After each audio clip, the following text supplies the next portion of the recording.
আসসালামু আলাইকুম। Vascular specialist সেন্টারের পক্ষ থেকে আপনাদেরকে শুভেচ্ছা।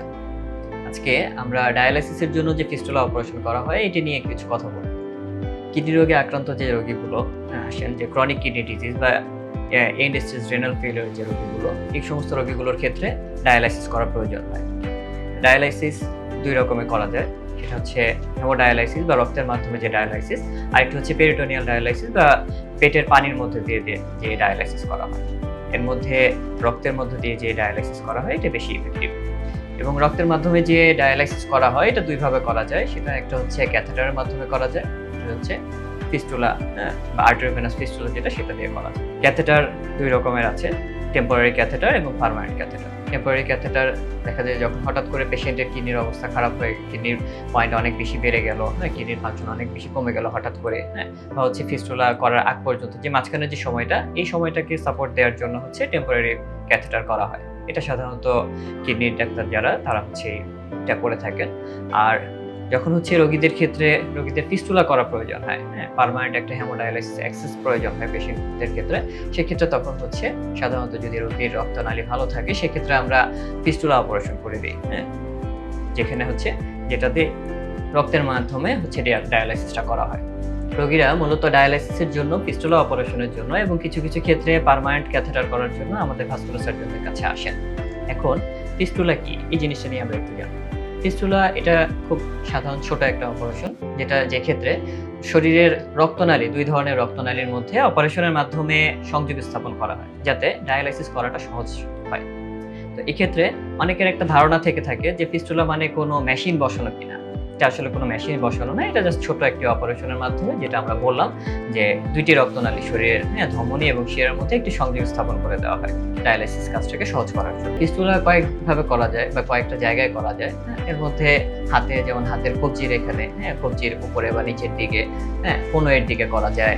হচ্ছে কিছু কিছু ক্ষেত্রে, কিছু কিছু পেশেন্টের ক্ষেত্রে গলার নিচের দিকে বা বুকের উপরের অংশে এই ক্ষেত্রে করা, এই সমস্ত জায়গায় করা হয়। এবং ফিস্টুলা এটা করার ক্ষেত্রে সাধারণত আমরা লোকাল অ্যানেস্থেশিয়া বা যেই জায়গাটাতে আমরা অপারেশন করব, জাস্ট ওই অল্প একটু জায়গার মধ্যে আমরা অবশ করে নিয়ে এই অপারেশনটা করি।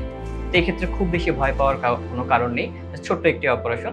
এবং কিছু কিছু ক্ষেত্রে, খুব অল্প সংখ্যক রোগীর ক্ষেত্রে দেখা যায় যে পুরো হাত হয়তো অবশ করে নেওয়া লাগতে পারে কিছু কিছু ফিস্টুলার ক্ষেত্রে। এটা খুবই অল্প রোগীর ক্ষেত্রে হয়। ফিস্টুলা অপারেশনের ক্ষেত্রে কিছু বিষয়, অপারেশনের আগে কিছু বিষয় আমাদের জানা থাকা দরকার, এবং এই জিনিসটা রোগীদেরও জানা থাকা দরকার এবং হচ্ছে যে অপারেশন করবে বা যে ডাক্তার তাদের ওই জিনিসগুলো জানা থাকা দরকার। যেমন যে ফিস্টুলাটা, যে পেশেন্টের যে কিডনি সমস্যা হলো, এটা কি কারণে হলো, মূল রোগটা কি আসলে। কিছু কিছু ক্ষেত্রে দেখা যায় যে উচ্চ রক্তচাপ, এই ক্ষেত্রে এই সমস্ত কারণে হতে পারে। যাতে অনেকদিন ধরে দীর্ঘদিন ডায়াবেটিস রোগে ভুগতেছেন, তাদের ক্ষেত্রে দেখা যায় কিডনি অকেজো হয়ে যেতে পারে। আবার কিছু কিছু ক্ষেত্রে কিডনি নিজস্ব কিছু রোগে, যেমন গ্লোমেরুলোনেফ্রাইটিস বলি আমরা এটাকে, এটার থেকেও পরবর্তীতে দেখা যায় যে কিডনি সমস্যা হতে পারে। আদার্স আরো কিছু কিছু সমস্যা, যেমন systemic sclerosis, SLE, rheumatoid arthritis, এই সমস্ত রোগীদের ক্ষেত্রেও দেখা যায় যে অনেকদিন আনকন্ট্রোল অবস্থায় যখন এই রোগগুলো থাকে, পরবর্তী একটা স্টেজে গিয়ে তাদের কিডনির সমস্যা ধরা পড়ে। এবং এই সমস্ত রোগীদের ক্ষেত্রে পরবর্তীতে কিডনির যে কাজটা, এটাকে চালিয়ে যাওয়ার জন্য হচ্ছে ডায়ালাইসিস করা প্রয়োজন হয়। এর জন্য কোন রোগটা তার কিডনি সমস্যার জন্য দায়ী, এই জিনিসটা জানা থাকা দরকার। সাথে তার যদি হাই প্রেশার বা উচ্চ ডায়াবেটিস থেকে থাকে, এইগুলো কন্ট্রোলে আছে কিনা, এই জিনিসগুলো একটু জানা থাকা দরকার। সাথে আরেকটা বিষয় যেটা রোগীর ক্ষেত্রে আমরা দেখে থাকি অবশ্যই, যেটা হচ্ছে তার রক্তনালীর অবস্থা। যদি হচ্ছে দেখা যায় যে সমস্ত পেশেন্ট আমরা অপারেশনের আগে রোগী, যেহেতু আমরা রক্তনালীর মধ্যেই অপারেশনটা করব, তার হাতের রক্তনালীগুলোর কি অবস্থা, এটা একটা হচ্ছে ক্লিনিক্যালি আমরা জাস্ট হচ্ছে দেখে পরীক্ষা করে দেখতে পারি। বা আমরা যেটা করি, আমরা ভাস্কুলার সার্জনরা যেটা করি, যে এটা করার আগে হচ্ছে আমরা একটা ভেইন ম্যাপিং বা ডুপ্লেক্স আল্ট্রাসোনোগ্রাম করে আমরা দেখে নিই যে তার শরীরের রক্তনালীগুলোর কি অবস্থা। যদি দেখা যায় শরীরের রক্তনালী, এটাতে যেটা হয় যে আমরা অপারেশনের আগেই প্ল্যান করে নিতে পারি যে এই রোগীটার জন্য কোন জায়গায় অপারেশন করলে সবচেয়ে ভালো আউটকাম পাওয়া যাবে। কিছু কিছু ক্ষেত্রে দেখা যায় অনেক সময় অনেক জায়গায় আমরা অনেক রোগী দেখা যায় কমপ্লেন করে যে হচ্ছে অপারেশনের কিছুদিনের মধ্যে হয়তো ফিস্টুলাটি বন্ধ হয়ে যাচ্ছে, বা অনেক ক্ষেত্রে দেখা যায় অপারেশনের পরপরই বন্ধ হয়ে গেছে। তো এগুলো ক্ষেত্রে এর জন্য আগে অবশ্যই ভেইন ম্যাপিং পরীক্ষাটি যদি করে নেওয়া যায়, তাহলে সেক্ষেত্রে অপারেশনের আগে এটা ভালো মতন প্ল্যান করে নেওয়া যায় আসলে তার জন্য কোন জায়গার ফিস্টুলাটা সবচেয়ে ভালো হবে। এই জন্য আমরা ভাস্কুলার সার্জনরা অবশ্যই এই ক্ষেত্রে ভেইন ম্যাপিং বা যে ডুপ্লেক্স স্টাডিটা করে নিই। আরেকটি বিষয় অবশ্যই জানা থাকা দরকার, সেটি হচ্ছে যে এর আগে কোনো ফিস্টুলা অপারেশন হয়েছে কিনা, এবং যদি সেটি হয়ে থাকে সেক্ষেত্রে এই ফিস্টুলাটি চালু আছে কিনা বা বন্ধ হয়ে গেছে কিনা। যদি বন্ধ হয়ে থাকে সেক্ষেত্রে এটি বন্ধ হওয়ার কোনো কারণ জানা গেছে কিনা, এই জিনিসটা যদি জানা থাকে, অথবা রোগীর রক্ত জমাট বাধাজনিত কোনো সমস্যা আছে কিনা আগে, এই জিনিসগুলো জানা থাকা জরুরি। ফিস্টুলা অপারেশনের পরে কিছু বিষয় খেয়াল রাখতে হয়। সেগুলোর মধ্যে একটি হচ্ছে যে পাশে আমরা ফিস্টুলা অপারেশন করেছি ওই পাশে যেন কোনো, ওই হাতে যেন কোনোভাবেই কখনো প্রেশার মাপা না হয়, কোনো ইনজেকশন দেওয়া না হয় বা ক্যানুলা করা না হয়, এবং ওই পাশে যেন পেশেন্ট কাত হয়ে না শোয়। আমরা যেটা বলি পেশেন্টের ক্ষেত্রে অপারেশনের পরে অবশ্যই প্রেশার, রক্তের প্রেশার 140/90 বড়দের ক্ষেত্রে এই জিনিসটা যাতে মেনটেন করা হয়। যদি এর থেকে খুব বেশি কমে যায় প্রেশার, সেক্ষেত্রে দেখা যায় অনেক ক্ষেত্রে এই ফিস্টুলাটি বন্ধ হয়ে যাওয়ার চান্স থাকে। অপারেশনের পরে আমরা যেটা বলি যে অপারেশনের পর দিন থেকে হাতের ব্যায়াম শুরু করা, সেক্ষেত্রে ফিস্টুলাটি ম্যাচিউর হতে সাহায্য করবে।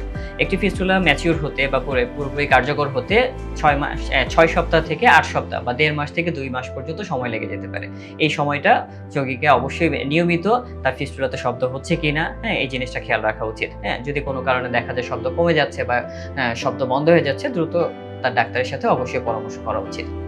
একটি বিষয়ে অপারেশনের পরে কিছু যে কোনো অপারেশনে দেখা যায় যে পরবর্তী কিছু সমস্যা হতে পারে, ছোটখাটো কিছু সমস্যা, যেমন এই ফিস্টুলা অপারেশনের ক্ষেত্রে কিছু কিছু জিনিস হয়, যেমন দেখা যায় যেখানে অপারেশন করা হচ্ছে তার নিচের দিকে হাত কিছুটা ফুলে যেতে পারে। অনেক সময় দেখা যায় যে জায়গাটা অপারেশন হয়েছে ওই জায়গাটা একটু ব্যথা থাকতে পারে বেশ কিছুদিন। আরেকটা সমস্যা যেটা অনেক সময় রোগীরা আমাদের কাছে কমপ্লেন করেন যে ওই যে অপারেশনের জায়গায় ওই অংশটুকুর মধ্যে অবশ বোধ করতেছেন বা ওইদিকে সে আমরা অনুভূতি পাচ্ছেন না। এটা কিছু কিছু ক্ষেত্রে এটা হতেই পারে, এটা নিয়ে খুব বেশি ভয়ের কোনো কারণ নেই। এটা দেখা যায় কিছুদিন পরে আস্তে আস্তে এটা স্বাভাবিক হয়ে যায়। একটি কার্যকর ফিস্টুলা কয়েক মাস থেকে কয়েক বছর পর্যন্ত এটা চালু থাকতে পারে যদি এটাকে সঠিকভাবে এটাকে ব্যবহার করা যায়। তারপরেও যে অনেক ক্ষেত্রে ফিস্টুলা বন্ধ হয়ে যায়, যেমন যদি আমরা হাতের কবজির এখানে যে অপারেশনগুলো করি দেখা যায় যে 70% ক্ষেত্রে অনেকদিন ভালো থাকে, কিছু কিছু ক্ষেত্রে দেখা যায় যে বন্ধ হয়ে যেতে পারে। তো বন্ধ হয়ে গেলেও ভয় পাওয়ার কিছু নেই, যে এখন নতুন আমাদের এখানে এই সেন্টারে আমরা ফিস্টুলোপ্লাস্টির মাধ্যমে বন্ধ হয়ে যাওয়া বা রক্ত চলাচল কমে যাওয়া যে ফিস্টুলাগুলো, এগুলোকে আমরা ফিস্টুলোপ্লাস্টির মাধ্যমে আবার সচল করতেছি। আপনাদের সুস্থতা কামনা করছি এবং এখানেই শেষ করছি। আসসালামু আলাইকুম।